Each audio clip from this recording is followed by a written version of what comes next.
এমন জায়গা থেকে ইসলামে এসেছি, যে অবস্থান থেকে বা যে সময়টাতে এসেছি, এটা সম্পূর্ণই আমি এই তিনটা জিনিসকে ব্যবহার করে এসেছি। আমি 29 বছর পর্যন্ত আমার আকলটাকে, আপনারা যেটা বলছেন আমি বিবেক বলি, বুদ্ধি বলি, এতদিন বলে জেনে আসতাম যে আমি 29 বছর আমার সমাজ, আমার পরিবার, মানুষের আচরণ, এগুলো অবজারভেশন করেছি, অ্যানালিসিস করার যেটুকু আমার ক্যাপাবিলিটির মধ্যে ছিল আমি করেছি। 29 বছর পরে এসে আমি এই 29 বছর অন্যান্য ধর্মগ্রন্থ পড়েছি। আমি হিন্দু ধর্মে তো জীবনযাপনই করেছি। এরপরে আমি প্রথম হিন্দু ধর্মের মানে ধর্মগ্রন্থগুলো পড়া শুরু করলাম, এটা অনার্স ফার্স্ট ইয়ারে। তারপরে আমি বাইবেল পড়লাম। আমি জাপানে শান্ত ধর্ম নিয়ে পড়ালেখা করেছি, মানে তুলনামূলক একটা আলোচনার পড়ালেখা আমি করেছি। এবং 2012 সাল পর্যন্ত আমি এই ডিসিশনে আসলাম যে এগুলো মানুষের লেখা বই, তার মানে ওগুলো সম্পর্কে আমি একটা ডিসিশনে ফাইন্ডিংসে আসতে পারলাম। এরপরে 2012 সালের পরে যেটা হলো, আস্তে আস্তে আমি আমার চারপাশ বা বাকি জ্ঞানগুলো আমি গ্রহণ করা শিখলাম। 29 বছর পরে এসে আমি প্রথম কোরআনের বাংলা অনুবাদ পড়লাম। তারপরে আমি কোরআনের বাংলা অনুবাদ পড়লাম, মানে এই না যে আমি একদম 114টা সূরা সবগুলো আয়াতের একদম পুঙ্খানুপুঙ্খ বাংলা পড়েছি, তা না। আমার চোখের সামনে যখন যেটা এসেছে আমি পড়েছি। এর সাথে আমি হাদিস, যে কয়টা হাদিস আমার চোখের সামনে এসেছে আমি পড়েছি। আমি খুব বিচার বিশ্লেষণ করে, এরকম না যে কোনটা সহি, কতটুকু আছে, কিন্তু কোনটা আমি রিসিভ করছি বা রিসিভ করছি না, যেটা আমার মনে হয়েছে যে না, এটা মনে হয় আমার এত প্রিয় নবী করিম সাল্লাল্লাহু আলাইহি ওয়াসাল্লাম, তার কাছ থেকে এরকম আসার কথা না, তখন আমি সেটা একটু দূরে সরিয়েছি। তো তার মানে কিন্তু আমি কোরআনের আয়াতগুলো যখন বোঝার চেষ্টা করেছি, তখন বারবার আমার একটা প্রশ্ন ছিল, আল্লাহ কেন এটা বলছেন? আল্লাহ কেন আমাকে বললেন তোমাকে এটা পালন করতে হবে? আমি নিজের মনে প্রশ্ন করেছি। কখনো আল্লাহ সাহায্য পেয়েছি, তিনি আমাকে সাহায্য করেছেন বুঝতে। কখনো স্বপ্ন দেখেছি, জানি না এটা সবাই বিশ্বাস করবে কিনা। এবং আমি আমার এই 29 বছরের লেখাপড়ার ভিত্তিতে আমার যে বিবেক, বুদ্ধি বা আকলটা তৈরি হয়েছিল, সেটার ভিত্তিতে আমি ইসলামকে 16 দিন, 1 মাস পড়েছি। 16 দিনের মধ্যে আমি বুঝতে পেরেছি, আমি ইসলাম ধর্ম গ্রহণ করেছি। এবং আমাকে পরিবার বা বিভিন্ন জায়গা থেকে বলা হয়েছিল দরকার নেই। তো তারপরে আমি তখন আমি প্রোটেস্ট করতে পেরেছি যে না, আমি আল্লাহকে চিনেছি, আমি বুঝেছি আল্লাহ কেন এই বিধানগুলো দিয়েছে, আমি নবী করিম সাল্লাল্লাহু আলাইহি ওয়াসাল্লামকে ভালোবাসতে পেরেছি, আমি বুঝেছি উনি আমার ভালোর জন্যই এতগুলো কথা বলে গেছেন।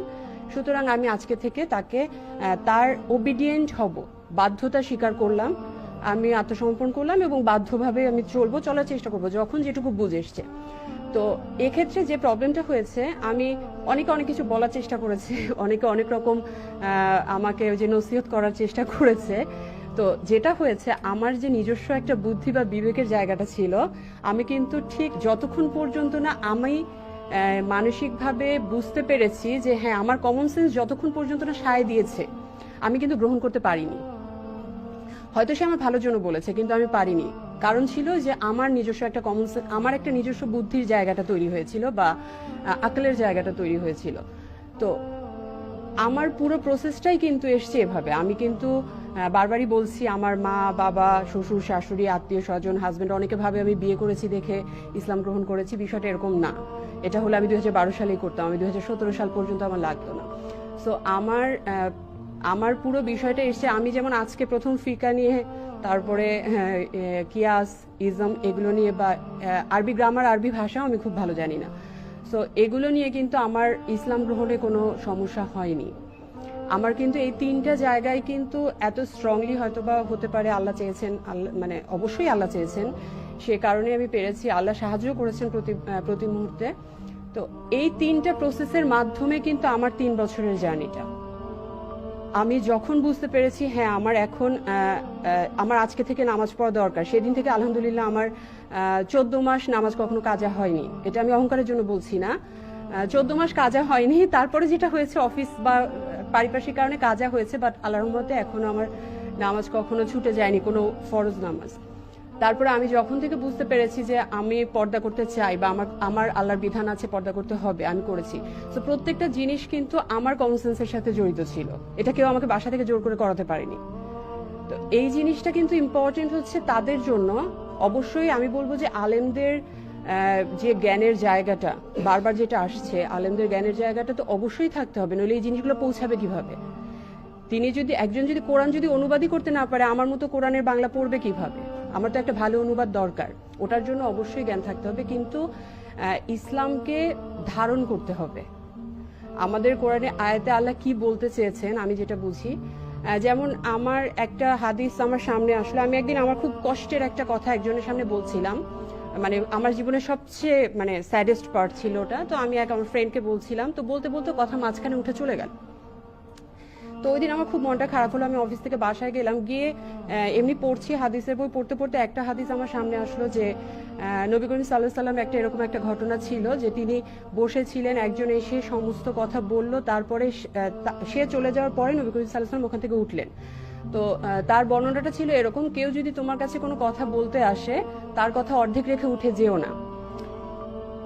আমার জানার মতে আপনাদের এই হাদিসটা সবাই হয়তো বা জানার কথা। তো আমার তখন একটা ফিলিংস আসলো যে যে মানুষটা 1500 বছর আগে আমার এই ছোট্ট একটা অনুভূতির খবর রেখে গেছে, তাকে আমি মানবো না কেন?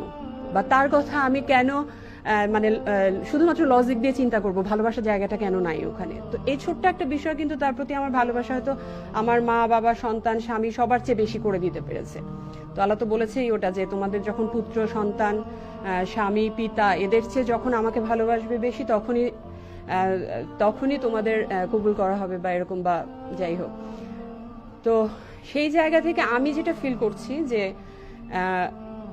ইসলামের একাডেমিক সাইডটা তো অবশ্যই দরকার আছে, কিন্তু দাওয়াতের ক্ষেত্রে আমার নিজেকে ফিল করতে হবে, আমার কমন সেন্সের জায়গাটাকে ওখানে আস্তে আস্তে ইসলামের সুন্দর জিনিসগুলো ঢুকানোর ব্যবস্থা করতে হবে। আমি যদি আমার সন্তান বা আমার স্টুডেন্টদের মধ্যে ইসলামের সুন্দর জিনিসগুলো ঢুকিয়ে দিতে না পারি ওদের ব্রেনে, এখন তো অনেক কিছু আছে, সাইডের অনেক জিনিসপত্র আছে যেটা আমাদেরকে আনস্টেবল করে দেয়, সবসময় ইসলাম থেকে দূরে সরিয়ে দেয়। তো আমরা যদি ওদেরকে ধীরে ধীরে ইসলামের সৌন্দর্যগুলো যদি ওদের মধ্যে ইনপুট দিতে পারি, তাহলেই কিন্তু ওদের চিন্তা করার জায়গাটা বাড়বে, ওদের ওই সেন্সটা আপগ্রেড করবে, তখনই কিন্তু আমি কোরআন এবং হাদিসকে আপন করে নিতে পারবো, তার আগে পারবো না।